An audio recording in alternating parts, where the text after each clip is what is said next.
hamil, melahirkan, kemudian nanti juga ada anak kecil, itu butuh kesabaran yang ekstra. Jadi yang pertama disyukuri menikah dekat sama Allah, sabar. Oh iya Ustaz, saya diminta ngisi di waktu walimahnya. Alhamdulillah sekarang putarannya sudah 3. Ada yang paling besar kayaknya baru 5 tahun ya. Jadi begitu gitu, saya senang gitu di alhamdulillah saya sudah nikah. Walaupun ekonominya masih semerawut gitu, tidak apa-apa, yang penting hati kamu semerawut saja. Dan ibu-ibu, bapak-bapak, kalau misalnya tentang pernikahan dini, memang ada beberapa kajian baik dari para ulama ataupun para psikolog. Kelebihan-kelebihannya banyak, kekurangannya pun juga ada. Nah, salah satu dari kelebihan pernikahan dini ini yang pertama dan paling utama adalah terhindar dari kemaksiatan.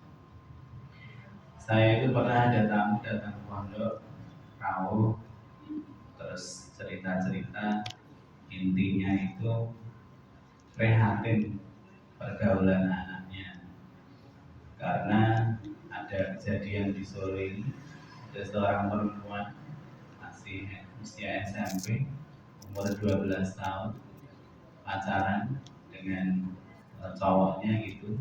Cowoknya nggak lulus SMP, putus sekolah. Kemudian mereka pacaran, terus hamil di luar nikah. Nah, anaknya ini baru umur 12 tahun, yang remaja tadi umur 12 tahun hamil. Nah, kemudian melahirkan. Saya bayangkan anak umur 13 tahun melahirkan. Mungkin saya gimana ya, cowoknya itu deketi anak saya, padahal sudah garisan cerai. Jadi pacaran, yang cowoknya umur 15 tahun, yang ceweknya umur 12 tahun, pacaran, terus hamil, terus melahirkan, kemudian habis melahirkan cerai gitu ya. Tapi pada luar ini Kristen gitu. Nah, terus yang cowoknya tadi deketi putranya tamu tadi. Tamunya datang ke pondok. Ya Allah Pak, kita harus hati-hati sekali. Pokoknya dibentengi, jangan sampai kenal laki-laki dari Facebook, dari Instagram, dari web WhatsApp, semuanya hati-hati. Laki-laki kalau belum sungguh-sungguh nikah isinya gombal semua. Kalau masih belum serius nikah, isinya laki-laki itu ya cuma rayuan-rayuan aja. Nah itu yang berlaku untuk semua laki-laki, Ustaz. Iya, pokoknya belum siap nikah, kalau sudah kenal perempuan ya ini cuma senang-senang tok. Nah, yang pertama terhindar dari maksiat. Bapak-bapak, ibu rahmatullah, anak-anak zaman kita sekarang itu sudah beda dengan 30 tahun yang lalu ketika kita masih remaja, atau mungkin ibu-ibu 40 tahun yang lalu, 40 tahun masih remaja.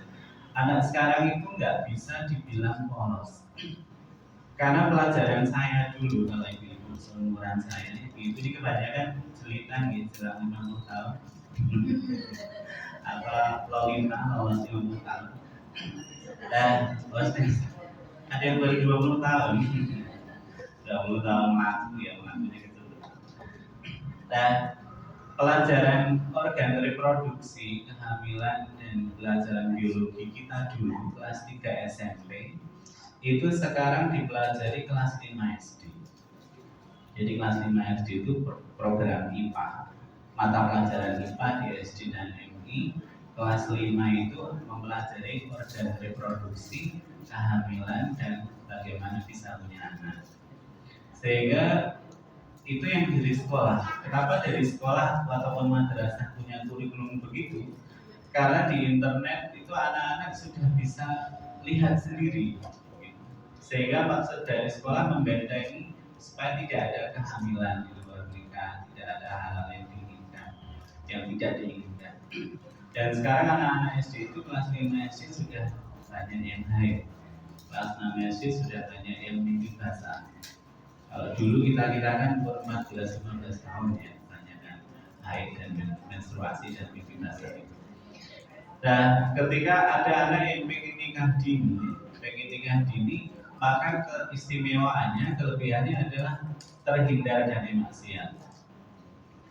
Mau salaman sama wanita non mahram nggak boleh, lihat wajahnya ya nggak boleh, apalagi lebih dari itu kan nggak boleh ya, laki dan perempuan yang bukan mahram.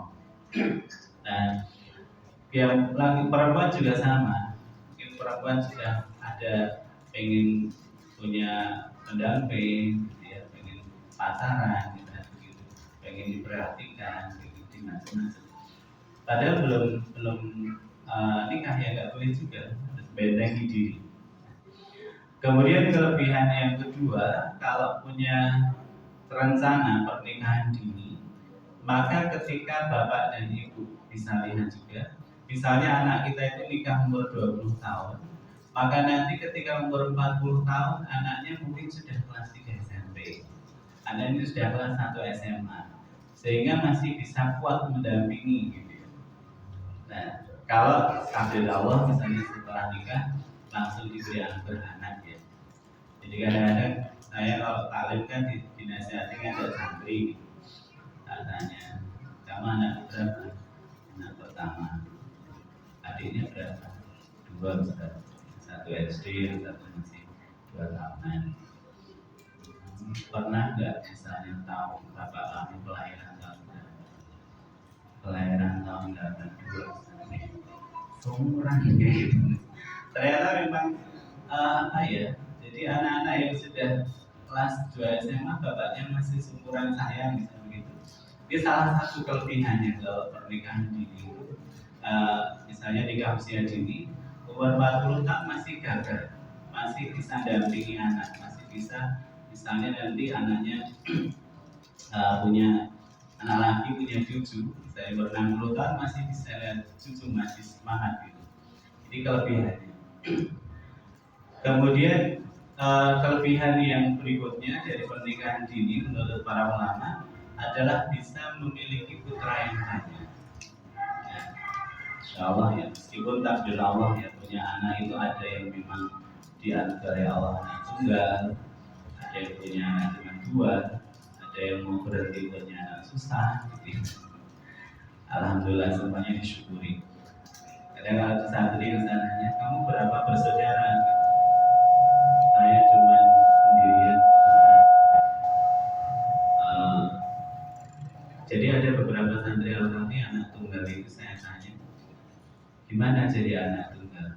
Ada yang bilang, saya ya sebenarnya pengen punya adik ya, di rumah cuma sendirian saya aja. Tapi ada juga saya enak Pak, dan punya anak tunggal. Apa-apa sama bapak ibu boleh.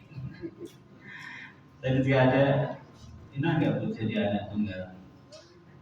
Ya disyukur aja Ustaz. Saya boleh naik gunung kalau sudah lulus aliyah, boleh naik motor kalau sudah lulus aliyah. Saya nggak boleh pergi dari rumah, pokoknya jam 9 malam sudah harus di kamar. Kalau misalnya ibu saya protektif sekali, ya, wajar namanya anak tunggal, ada satu-satunya biasanya begitu. Tapi ada juga yang santai. Saya biasa aja Ustaz, senang banget ya enggak. Tapi alhamdulillah ya bapak dan ibu punya anak saya, enggak akan kasihan.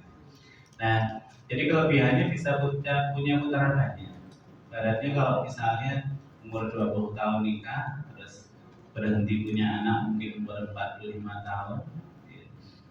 Idealnya 3 tahun sekali punya anak, berarti kan mungkin punya anak sekitar 5 sampai 6 gitu. Dan karena ya ada memang diberi anugerah anak itu bisa banyak.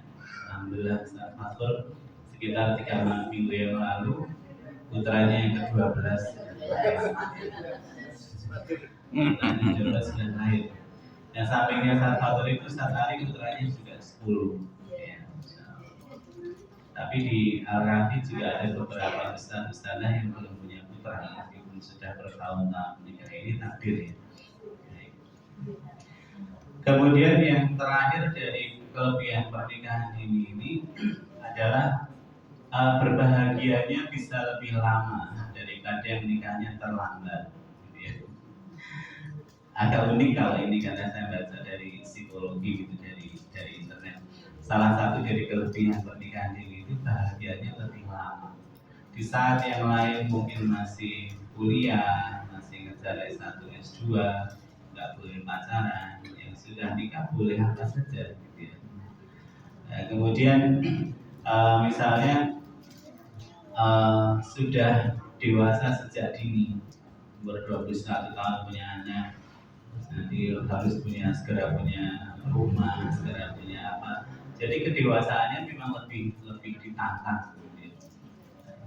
Jadi saya juga kadang kaget gitu ada santri tiba-tiba ngasih undangan. Terus selesai pengabdian sudah selesai, besok saya mau minta rumah ya. Kayaknya dulu waktu kamu jadi santri itu ada mayat nggak pernah ngomongin perempuan.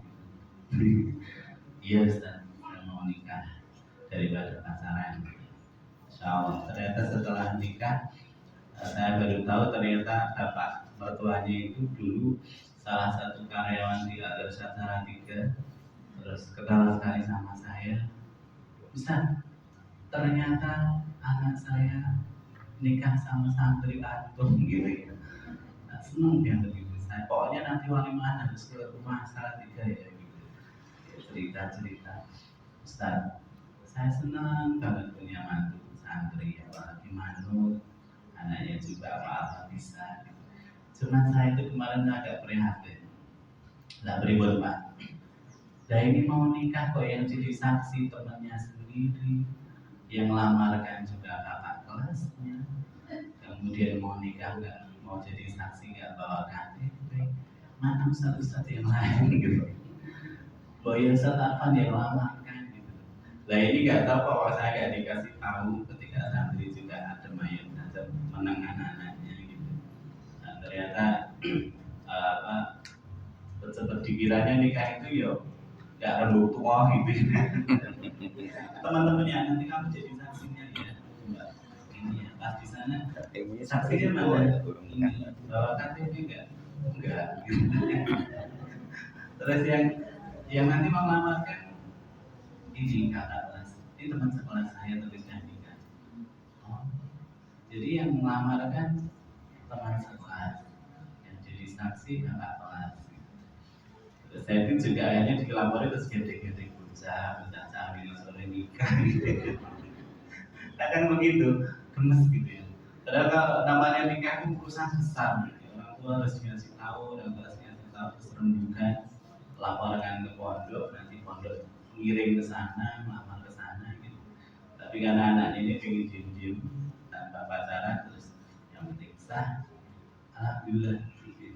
Senang gitu ketemu saya. Kalau saya erat banget ini ya Allah, ternyata jenengan soal tak anggap pisahnya saya gitu. Masya Allah. Bapak dan Ibu, jadi ketika nikah dini itu sudah belajar dewasanya lebih dini. Oh iya, sekarang harus ngomong istri gitu. Besok punya anak harus punya kesabaran punya anak. Ya, mas saya mau bepergian santri yang dia kerja di Al-Kahfi, terus sudah nikah punya putra satu. Nah, temennya ngejek gitu. Jadi dia nyupiri saya terus ketemu anak ini yang sudah jadi bapak gitu diejek. Rasain kamu sekarang sudah repot kan nyari uang, benar-benar perhatian istri, anak, beli susu, makanya nggak usah nikah dini gitu. Terus saya bilang nggak boleh gitu. Namanya orang yang pilihan sendiri-sendiri, nikah dini juga bagus. Iya Ustaz, tapi dia kemudahan, umur 19 tahun nikah. Saya ini kakak kelas belum nikah. Berarti kamu yang diri. Jadi kadang begitu. Nah, pernikahan dini itu banyak kelebihannya. Insya Allah ya bisa terjaga dari maksiat. Kemudian juga bisa mendampingi anak sampai dewasa nanti. Kalau ditakdirkan Allah segera punya anak bisa punya putra banyak dan bahagianya lebih lama.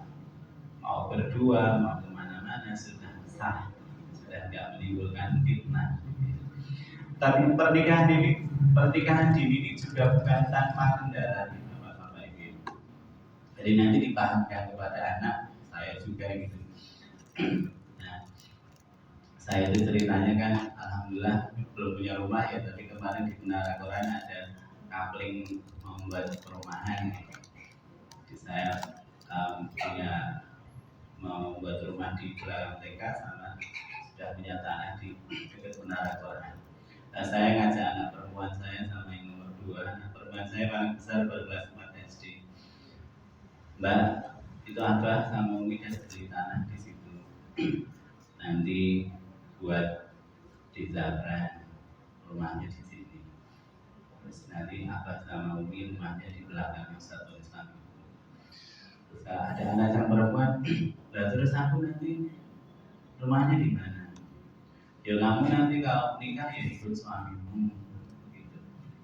Suami dapat orang mana ya nikah, ikuti suami. Kayak Umi itu nikah sama Abah ya ikut Abah mana. Anak saya terus mikir gitu, wah jangan jauh-jauh ya Pak. Besok kalau punya suami carikan di rumahnya Mojo sama aja ya. Terus saya mikir, ini salah ngomong orangnya. Saya pulang gitu. Terus malamnya anak saya bilang ke ibunya, ke istri saya, Mi, katanya besok kalau aku nikah terus ikut suami ya. Ya Allah Mbak, kamu masih kelas 4 SD. Gak usah mikir jauh-jauh, mikir sekolah aja. Mi, kalau misalnya nanti nikah, apa ya harus ikut suami? Ya kamu lihat sama Umi ini di rumahnya Klaten, kerjanya di Solo sini, apa tinggalnya di pondok ya di sini, terus suaminya. Karena saya nangis. Justru kalau nikah berarti gak serumah sama abah sama Umi, ya tidak sama suamimu gitu. Nangis lama gitu.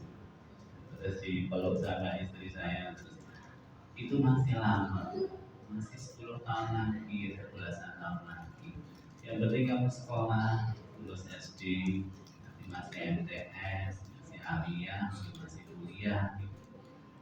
Terus besok paginya istri saya nanya saya, apa kemarin ngomong apa sama anak gitu. Dan cuma ngasih tahu kok itu tanah dekat Menara Quran, nanti buat dia. Nah itu anak kita itu perasaan perempuan kok diceritain. Belum nangis. Kapan-kapan ketemu sana.